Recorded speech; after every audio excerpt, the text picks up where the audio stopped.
the learning outcome number 4, we are going to start the last learning outcome of our syllabus, that is understand the nature of the national environment in which organizations operate.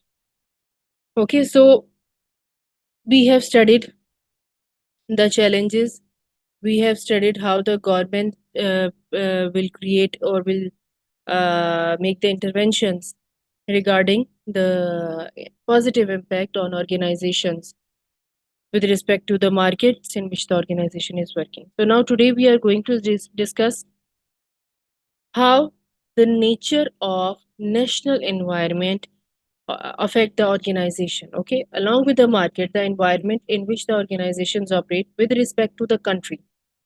Okay, what kind of methods or what kind of ways of doing business have been adopted in a country and how they affect the progress of that organization. Okay, so first assessment criteria is explain the importance of national entrepreneurship strategy, the importance of entrepreneurship nowadays, how it is developing with each passing day, and how strong effect entrepreneurship has on our daily income, or you can say monthly income, or how our houses are dependent upon the entrepreneurship. Almost every other person nowadays is entrepreneur. They are either running a business, they are either uh, spreading awareness among the common people regarding their way of living life, and they are inspiring others. Okay, they are actually motivating others to adopt their way of life, how they are dealing with the everyday problem. So this is something that is related to business. People are taking entrepreneurship as business, so there is some sort of strategy, the common strategy that is present in a country, and every person, every entrepreneur who is going to start his sole business or his online business is of course has to go all those strategy, sorry, has to go all the challenges, the common challenges, so he must adopt those strategies for the successful experience of his business or his entrepreneurship. So let us see the importance of national entrepreneurship strategy, how it is important when you are running your sole business. Students will be able to Sole understand trader, the right, ma'am? what? Sole trader. Yes, Sole exactly, trader. sole trader, exactly.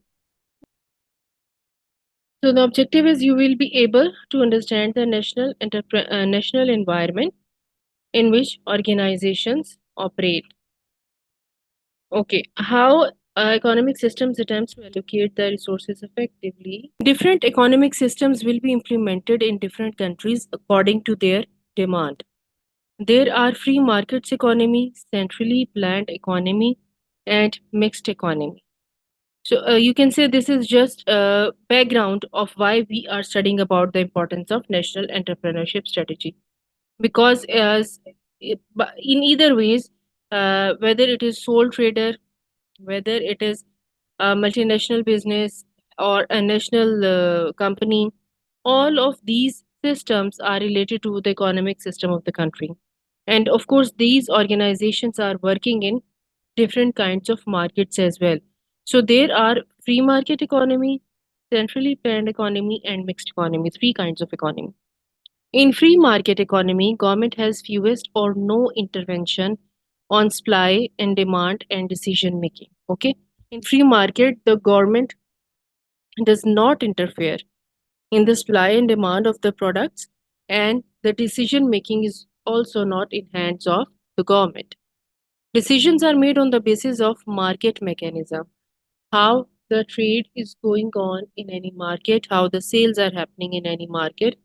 These things will decide that what kind of important decisions will be made. In free market condition, company can easily export or import products from other countries.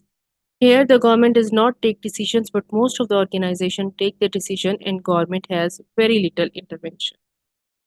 Okay, so up till now we are talking about the free market economy. So in these kind of markets, the government has no interference, not only on the supply and demand, but also the decision making as well. The organizations themselves will take the important decision on the basis of what kind of sales, what kind of trades are happening within the market. Even some organizations also do trade with other countries as well, and they do not require the permission of government. But the fact is, of course, opposite. We know that government will interfere in either cases, whether directly or indirectly by introducing its own organization or any organization that is owned by the government.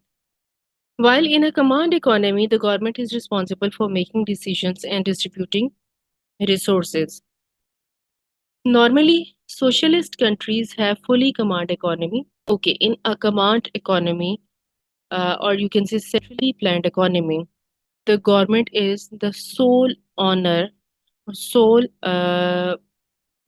authority for taking decisions and distributing the resources.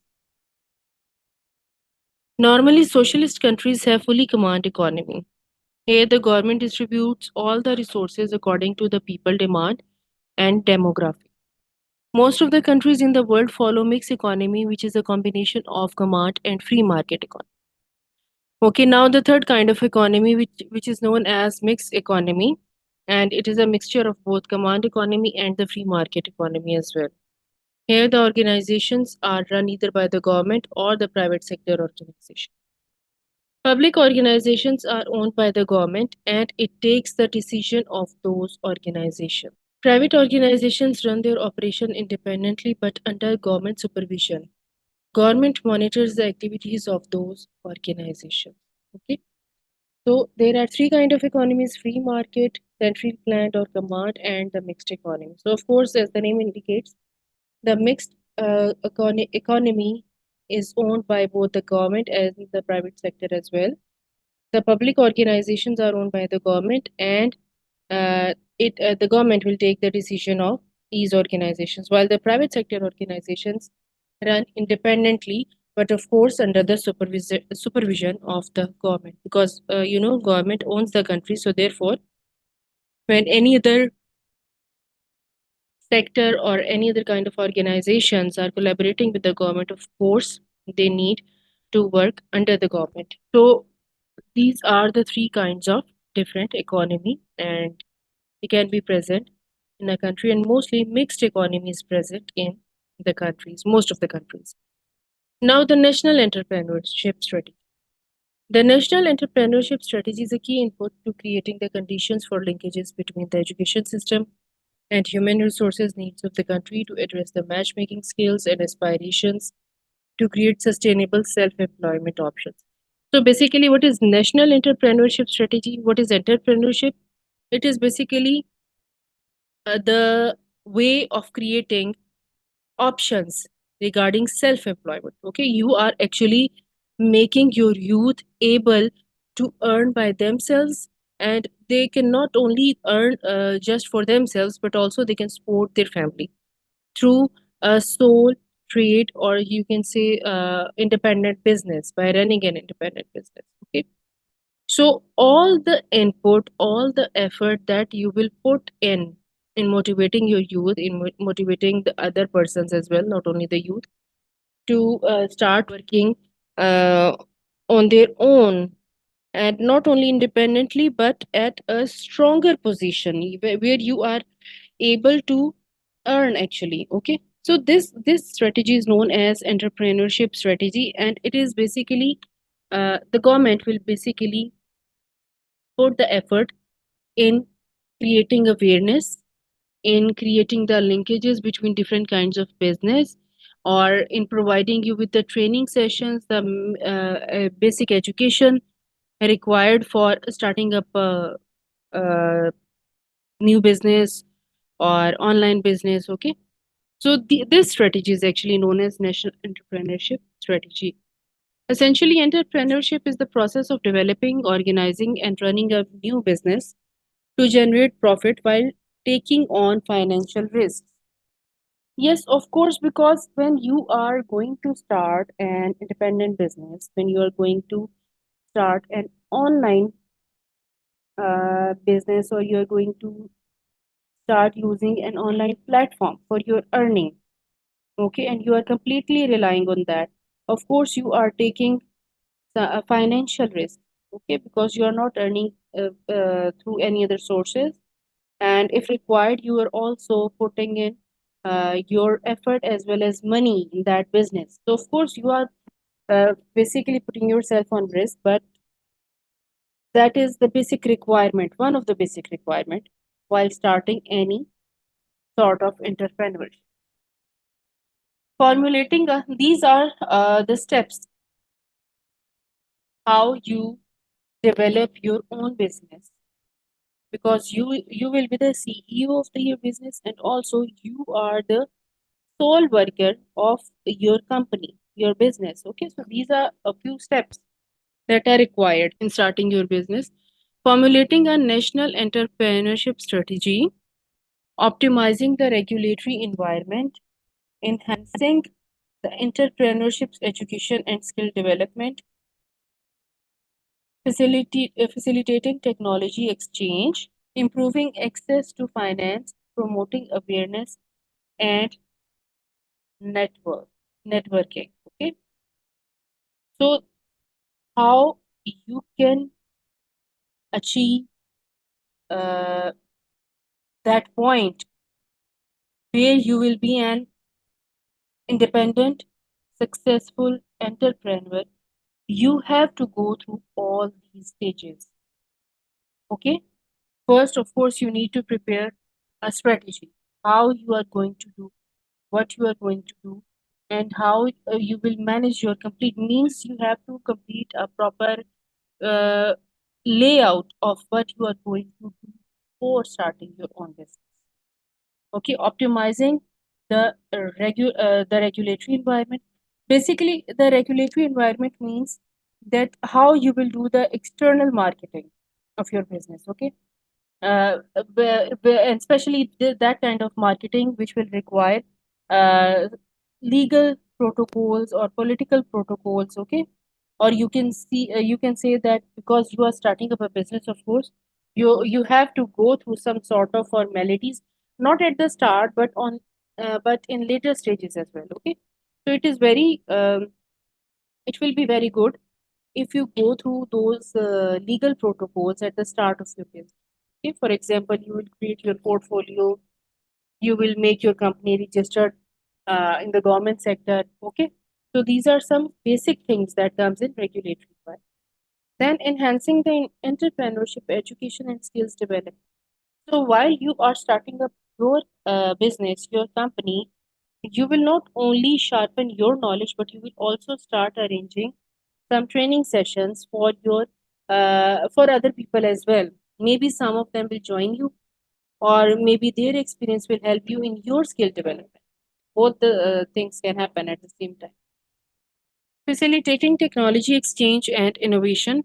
So of course, when you are running an online business, the tools required in your company, your business, must be up to dated.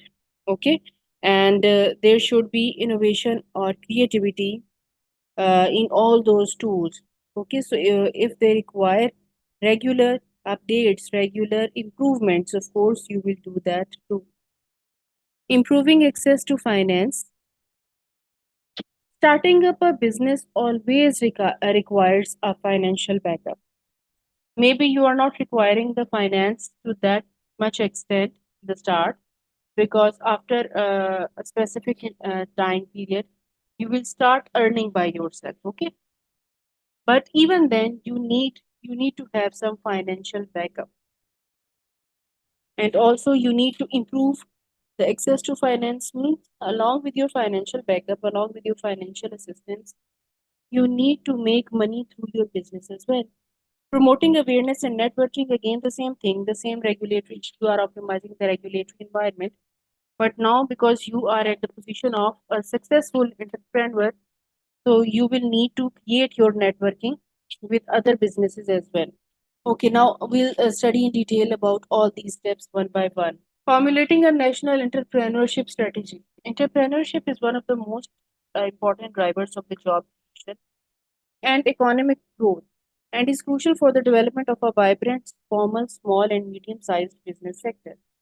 It enhances the productivity growth and can also help the find practical business solutions to social and environmental challenges, including the climate change. Okay, so again, the same thing that I have told you a few minutes ago, that entrepreneurship is one of the most important thing that is spreading nowadays very fast. Okay? Because now the people are getting aware of the fact that it is the best way of creating job for themselves. Okay? And not only creating a job, a very well earned job. You can earn very well through the entrepreneurship, and is crucial for the development of a vibrant, formal, small, medium sized business sector. Okay, of course, you are going to start your own job, you are going to start your own business. It means that you are going to develop a small business sector owned by you yourself. It enhances the productivity growth. Yes, it is understood. When you are earning, you are not only enhancing your earning, you are not only enhancing your financial status, but you are actually adding on in the economic status of your country as well. Maybe to a little extent, but of course you are doing so. And can also help the find practical business solutions to social and environmental challenges, including climate change. Despite its importance, entrepreneurship is not always actively encouraged in all the developing countries through dedicated policy initiatives. Both economic theory and practice demonstrates that entrepreneurship may generate social gains beyond private gains. A proactive role of governments in supporting entrepreneurship is therefore justified, and it requires a systematic approach. Okay. No doubt it is quite important and successful earning strategy, but in many developing countries, it is not encouraged always. One of the biggest reason is because people are used to of earning hard earned money. Sorry. Okay, they actually want money, in hands. They don't want money in the form of some foreign currency in their accounts because they are insecure, or you can see that they are not aware of the fact that, of course, the foreign currency present in their accounts is actually uh, the, their earning. They can convert that earning into their own currency, their own national currency. What they believe is that the pay, the wages, at the end of the month that you will get in your national currency is actually the earning that you will rely on or you can trust on. While the account that is filled with foreign currency is not as much trustworthy as your national currency account. And secondly, because you are earning on a social platform, on an international platform, you are getting too much social gains. You are in contact with lots of other people that belong to different countries. Okay, so this thing actually you pose some difficulty for other people because of their communication barrier, because of their communication styles, because they cannot trust any person, any random person present on a platform regarding their business. Okay, they do not trust them, the other person, the foreigners, with respect to working for their business. Okay, if they work for their business voluntarily, so they will not trust them at all. Ma'am, cultural differences. Yes, of course, cultural differences, but differences, sorry, they will not matter as such because both the people are sitting on their in their own houses in their own countries. Okay, so they are not coming in No, contact. if someone wants to collaborate with some product, suppose your own national or international, obviously there will be a huge miscommunication gap as well. Like if the Yes, consumer likes it, maybe different places have different environment. Like as it's given here, like environmental changes, different business solutions we have as well. exactly. Because a person is present in another country and he is making sunglasses, for example, sunglasses for a person who is living in some other country, even a different continent.